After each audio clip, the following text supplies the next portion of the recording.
Durante la conferencia mañanera, la presidenta Claudia Sheinbaum abordó temas centrales de seguridad, destacando la detención de César Duarte y la demolición de una presa que había sido construida para acaparar agua en Chihuahua. También se expusieron anomalías en concesiones de agua relacionadas con Ricardo Salinas Pliego y con exfuncionarios de gobiernos anteriores. Sheinbaum respondió a las acusaciones recientes de Donald Trump sobre el Tratado de Aguas, aclarando que México entregó incluso más de lo establecido. Además, surgió un fuerte señalamiento contra Estados Unidos tras conocerse que un agente de la DEA colaboró con el cártel Jalisco Nueva Generación. La conferencia también retomó un caso de represión contra artesanas indígenas en Querétaro, y se precisó que un video de Carlos Salinas criticando programas sociales no es actual, sino del año 2011. Vamos para acá. Buen día, Presidenta. Manuel Pedrero, de los Reporteros MX. Una duda rápida. ¿Le comentó algo el presidente Trump en el encuentro que sostuvo acerca específicamente sobre el tema del agua? No. Hablamos, por ejemplo, del tema del gusano barrenador. Me dijo, oiga, ya sabe que está un problema ahí de un gusano que está provocando muchos problemas en el ganado. Y le dije, sí, presidente, sí tengo conocimiento y estamos trabajando conjuntamente para atenderlo. El tema del agua no lo tocamos, no fue tema de conversación hasta la publicación de ayer. Y por eso digo que espero que no haya problema y que lleguemos a un acuerdo. Justo sobre el tema del agua, pero ya acá en territorio mexicano, César Duarte justamente construyó una presa, la presa Saucita, donde pues se hablaba mucho del acaparamiento del agua. No sé si tengan algún registro o información de algún tipo de concentración o monopolio justamente en esas zonas donde pues Chihuahua históricamente ha sido golpeado por las sequías y que había beneficiado grupos políticos, Presidenta.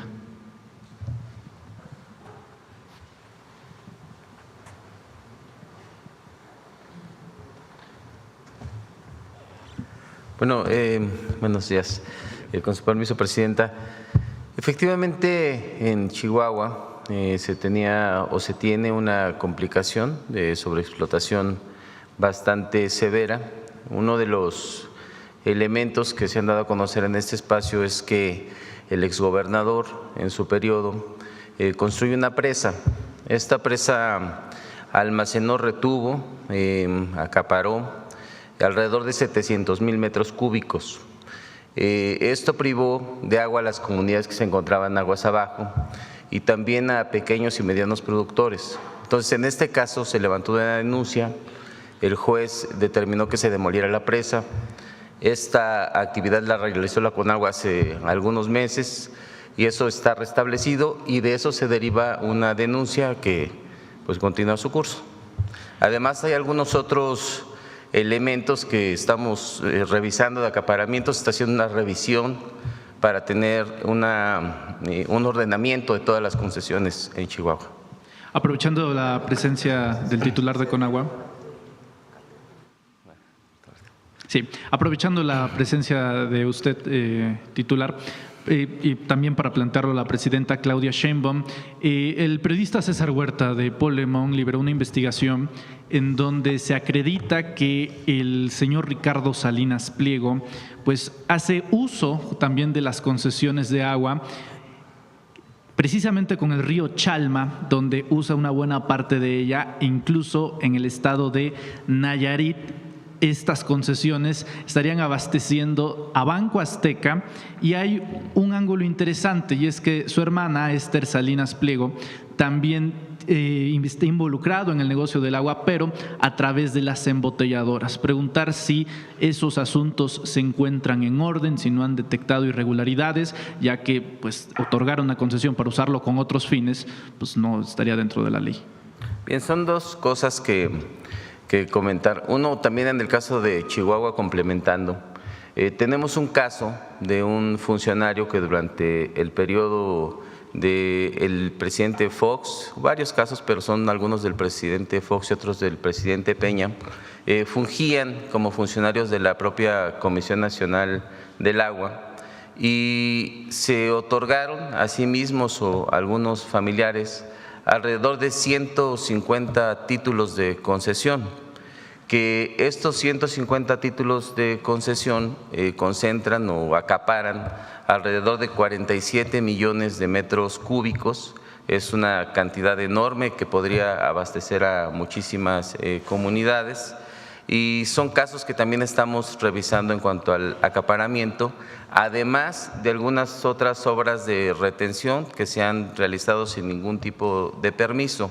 Lo que nos estamos planteando con la ley es que podamos tener mayores elementos para llevar a cabo un proceso de ordenamiento de todas las concesiones que nos permita terminar con el acaparamiento, que nos permita terminar con la sobreexplotación y en esta segunda parte que tiene que ver también con el uso ilegal del agua.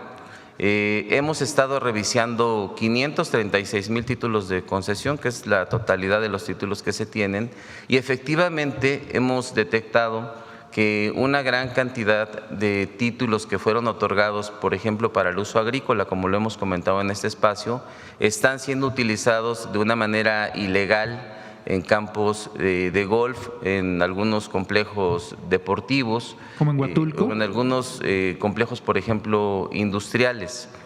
Sí, perdón. ¿En Huatulco? Bueno, tenemos en Huatulco y tenemos en muchos otros lugares. Estamos haciendo una revisión detallada y los vamos a dar a conocer con precisión. Lo que es importante señalar es que de estas visitas de campo lo que estamos realizando es un ordenamiento, donde nosotros identificamos que hay un uso ilegal, de inmediato se procede a tomar las acciones para las clausuras y también los cierres físicos de estos espacios. Muchas gracias, titular. Gracias. ¿Sí? Sí. Muchas gracias, titular. No sé si el Gabinete de Seguridad cuente con información respecto a algo que se informó desde los Estados Unidos. Un agente de la DEA, Paul Campo, habría estado lavando dinero para el cártel Jalisco Nueva Generación. Eso lo informó el Departamento de Justicia y Terry Cole. Si ustedes tengan información al respecto y dado a este precedente que no… cómo garantizar la no repetición de que elementos de la DEA pues estén involucrados y haciendo negocios con los cárteles mexicanos, presidente. Al momento no tenemos mayor información adicional. Ya también solicitamos información al Departamento de Justicia sobre este caso y también a la Embajada de Estados Unidos en México. Pero al momento no tenemos información adicional más que lo que se ha dado a conocer. Muy bien, gracias, secretario. Presidenta, en Querétaro capital, hubo un segundo episodio de represión en menos de un año, liderado nuevamente por el alcalde de esa ciudad, por Felipe Fernando Macías, y se da un evento de represión concretamente a mujeres indígenas, ya que denuncian estar siendo desplazadas del centro histórico para vender sus artesanías, concretamente la muñeca Lele, que es icónica y que incluso se ha denunciado que muchos funcionarios y gobiernos de Acción Nacional las han registrado, el tema de las muñecas, bajo su nombre, y pues ellas no reciben ningún tipo de regalías. Ante estas denuncias y protestas, la respuesta de Felipe Fernando Macías y Acción Nacional en Querétaro fue reprimir a las artesanas, a las mujeres y hombres indígenas. ¿Sí tiene conocimiento del acto, presidente, y qué medidas podría tomar el gobierno federal ante esa represión? Pues le pedimos a la Secretaría de Gobernación que atienda. En cualquier lugar, cuando hay comercio, sea en vía pública, lo que hay que buscar es el diálogo siempre y encontrar la manera en que las personas puedan desarrollar su trabajo y al mismo tiempo pues ordenar los espacios públicos, nunca llegar a la represión. Entonces, en este caso le pedimos a la Secretaría de Gobernación que lo atienda. Gracias, presidenta. Un par de preguntas finales. Pues la semana pasada fue el presidente Andrés Manuel López Obrador quien decidió reaparecer en un video. El día de ayer fue Carlos Salinas de Gortari, padre del neoliberalismo mexicano y de la desigualdad moderna. Lo vi. Sí. No me lo pasaron. Apareció Carlos Salinas en Nuevo León, en Monterrey, y básicamente en una charla privada con estudiantes se lanza contra los programas sociales y menciona que son un error, ya que lo único que convierte a los ciudadanos es en dependientes del Estado y en personas improductivas. Es el ataque directo de Carlos Salinas contra los programas sociales que su gobierno está implementando. No sé si tenga alguna referencia. A ver, déjenme ver el video porque Pues de una vez. A ver, ¿lo tienen? Ah, es de 2011. A ver, explícalo ahí tú con el micrófono. De una vez. Se trata de un video de 2011, lo retomaron ahí en redes sociales, pero no es actual. Muy bien, y agradecemos. Bueno, pero a ver qué dice del 2011. Lo que dice Manuel. Los programas de bienestar son derechos, es una visión muy distinta. Fox en la campaña hizo un video donde decía que todos los adultos mayores que recibían una pensión o todos los que recibían apoyos sociales eran flojos. A ver. Noé, ¿estudias economía? ¿En qué año estás, Noé?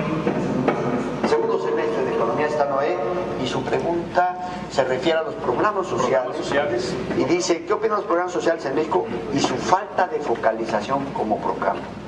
Ojalá todos los programas sociales de México no fueran focalizados, creo Noé. Te voy a explicar por qué.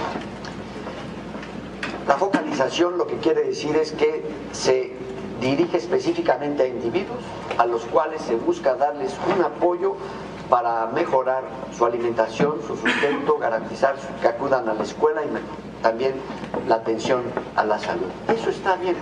¿Cuál es el problema? Y esa es la característica, focalización de progresa oportunidades, que los convierten en dependientes del Estado. No exigen corresponsabilidad frente al apoyo que se está dando y no invitan a la participación cívica de los beneficiarios. Son programas que en la estadística pueden mejorar la situación de pobreza, pero que están disminuyendo la formación cívica de esos futuros ciudadanos. Es una pena tener programas que pueden aliviar en la métrica social. Vamos a hacer mañana, si quieren, una discusión sobre los programas de bienestar, para que cómo fueron en el periodo de Salinas, cómo fueron en el periodo de Zedillo, cómo con Fox, con Calderón, con Peña y los programas de bienestar de la Cuarta Transformación. Podemos hacer una revisión de cuál es el objetivo, cuántos recursos se destinaban y cómo se visualizan y por qué son fundamentales para el bienestar de la población. Decía que Fox llamaba flojos, en realidad con otra palabra que no quiero repetir, a los adultos mayores que recibían o que reciben la pensión universal, que es una visión completamente distinta a la nuestra. Nosotros creemos que todos los adultos mayores deben tener derecho a una pensión. Es un derecho social. Y que como derecho social, pues debe ser otorgado a todas y todos los adultos mayores. Entonces, por eso hay programas de bienestar como la pensión universal, o las becas a todos los jóvenes de preparatoria, o los apoyos a las personas con discapacidad, o el apoyo al campo, o Sembrando Vida, que qué objetivo tiene. Entonces vamos a hablar de los programas que se hacían en su momento, cuánto dinero se destinaba y los programas de bienestar. Mañana, si quieren, tocamos el tema. Agradezco la precisión, Presidenta, sobre todo porque ha sido resucitado el video recientemente justamente para atacar bajo el ángulo de los programas sociales. Finalmente, el economista reporta en un nuevo estudio una aprobación presidencial de 70 puntos porcentuales, por encima de los 70 puntos porcentuales. Preguntarle a qué lo adjudica después de un noviembre que pues en cualquier otro país hubiera resultado lacerante en aprobación presidencial y que usted la mantenga. A ver, ponlo.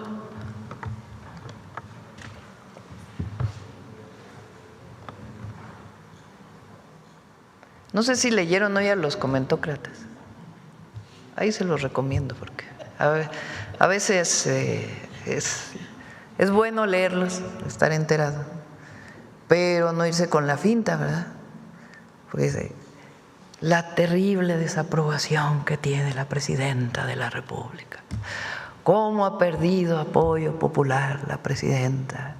Qué mal está, en qué situación tan terrible. Polariza.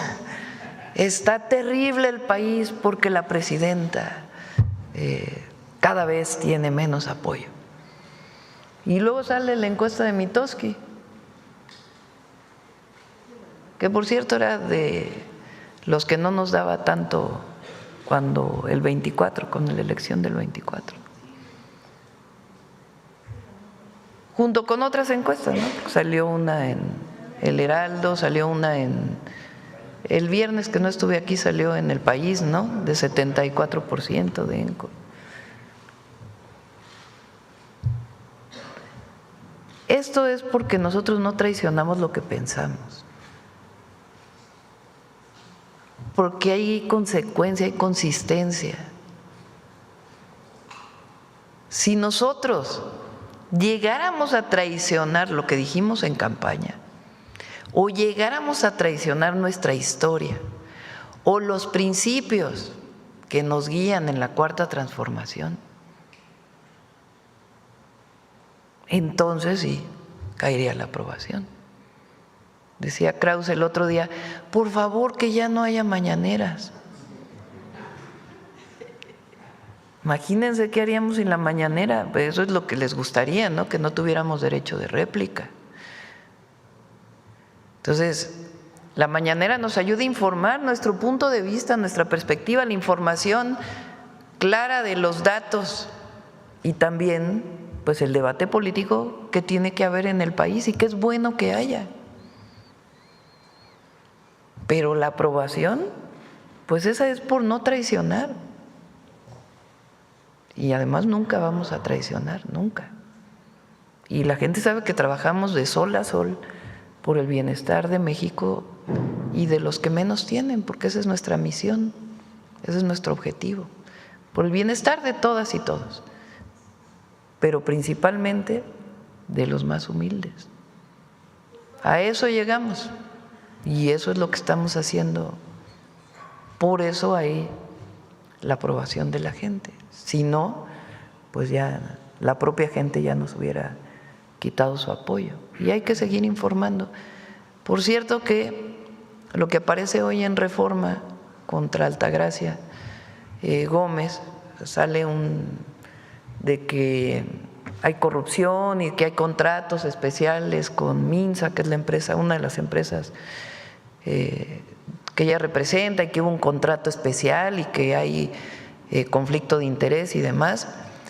Hay desde hace tiempo, lo que era Diconsa, cuando no tiene suficiente maíz, como venden las tiendas de Diconsa, hoy tiendas del bienestar, pues vende harina de maíz y desde hace mucho tiempo se compraba. Ese contrato de todas maneras se canceló hace algunos meses, sale hoy una aclaración de ella, ¿no? Me decía Belmont, sale hoy una aclaración de ella. O sea, es falso que haya un conflicto de interés. Es una mujer, yo la quiero reconocer aquí. Entonces, yo conocí a Altagracia Gómez, en la campaña no la conocía. Ella es una hija de un empresario, pero ella lleva las empresas. Ya nada más que la mujer lleve las empresas en una familia de varios hombres, ya habla de lo que representa ella, porque incluso en el sector empresarial es donde menos mujeres hay de responsables de empresas.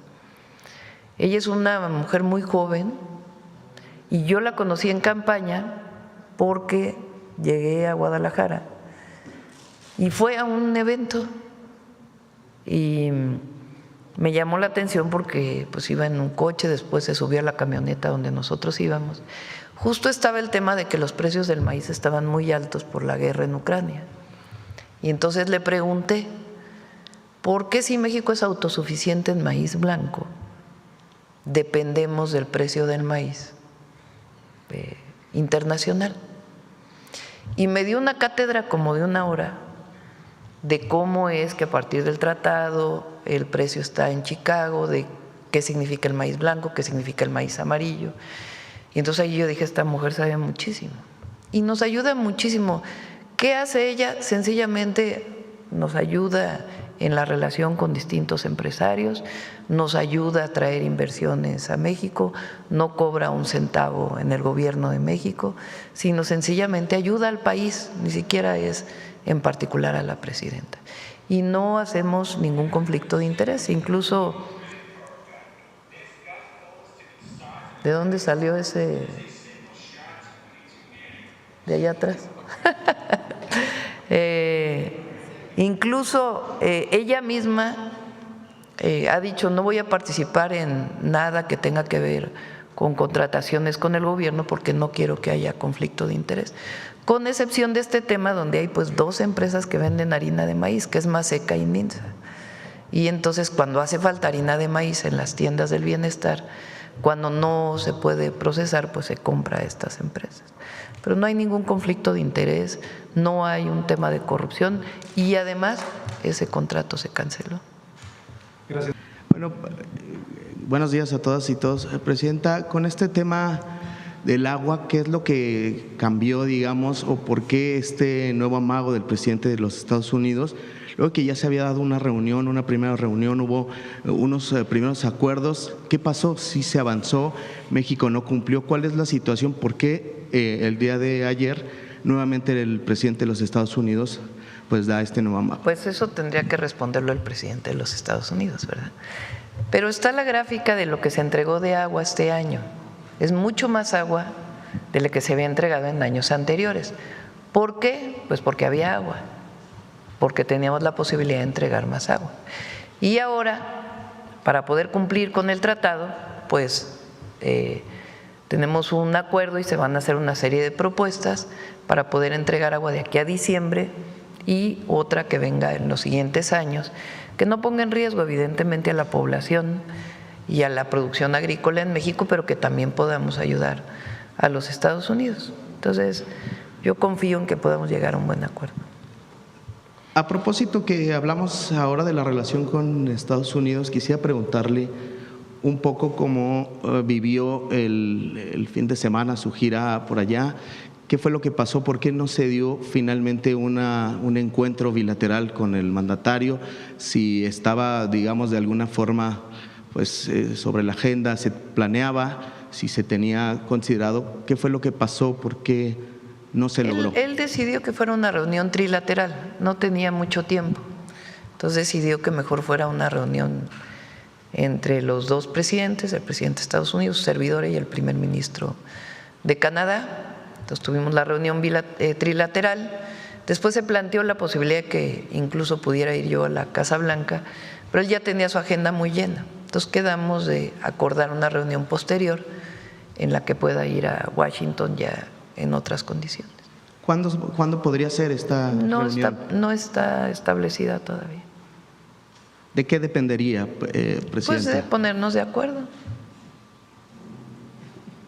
Sí. No hay más que eso. No hay una fecha en particular, pero como ustedes saben, pues tenemos una buena relación y pues sería cuestión de fijar la fecha.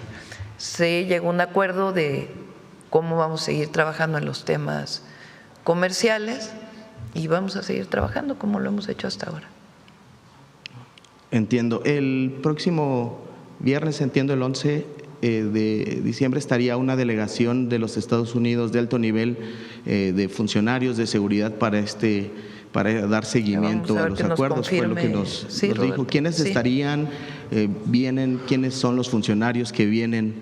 ¿Tienes ya los nombres, Roberto? Si quieres los puestos, por lo menos. Con su permiso, presidenta. Es el grupo de implementación de seguridad. Se reúne este 11 de diciembre.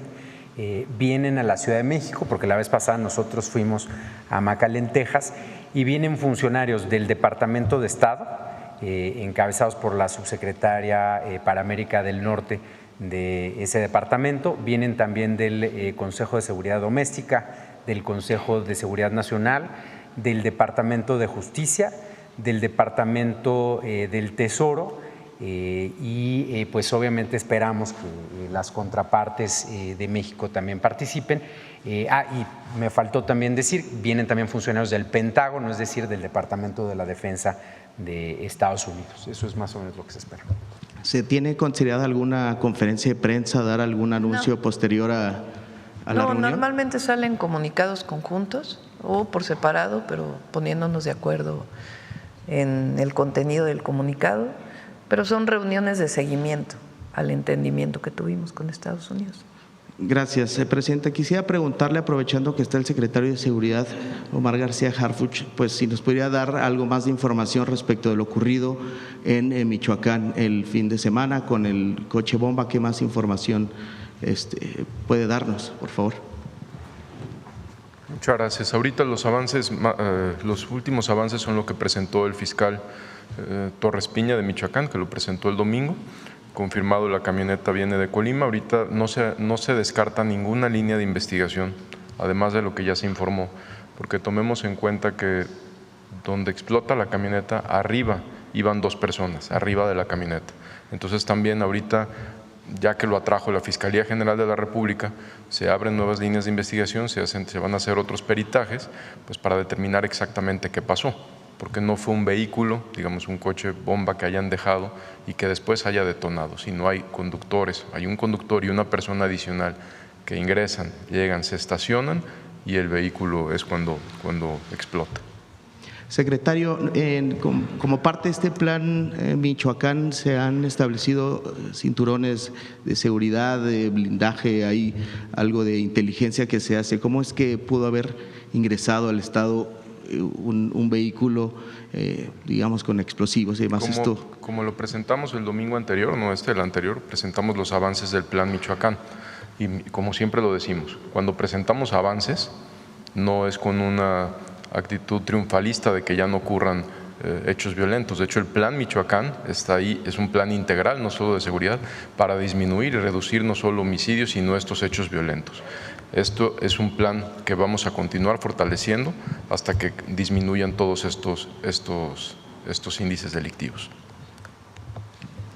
Muchas gracias, secretario. Aprovechando, si me permite, ayer se conoció información sobre el ingreso en territorio de Guatemala de presuntamente integrantes del cártel Jalisco Nueva Generación. ¿Tiene alguna información al respecto? ¿Hay colaboración? ¿Hablaron con las autoridades de Guatemala al respecto? Hay colaboración. Ahorita el general secretario va a informar también sobre la coordinación que se hizo con el ejército de Guatemala.